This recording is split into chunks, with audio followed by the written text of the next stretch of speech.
CBI के नए director की तकर्री के लिए आला इख्तियारी कमेटी की आज अहम मीटिंग होने वाली है। इस मीटिंग में वज़ीर-ए-आज़म नरेंद्र मोदी, सुप्रीम कोर्ट के चीफ जस्टिस और लोकसभा में अपोजिशन लीडर अधीर रंजन चौधरी भी शामिल होंगे। ज़राए के मुताबिक इस ओहदे के लिए रेस में 1985 और 86 बैच के कई उम्मीदवार शामिल हैं।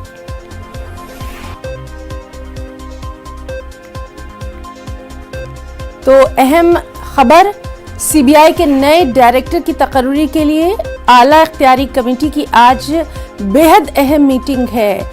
इस मीटिंग में PM Narendra Modi, supreme court के चीफ जस्टिस और लोकसभा में अपोजिशन लीडर अधीर रंजन चौधरी शामिल रहेंगे।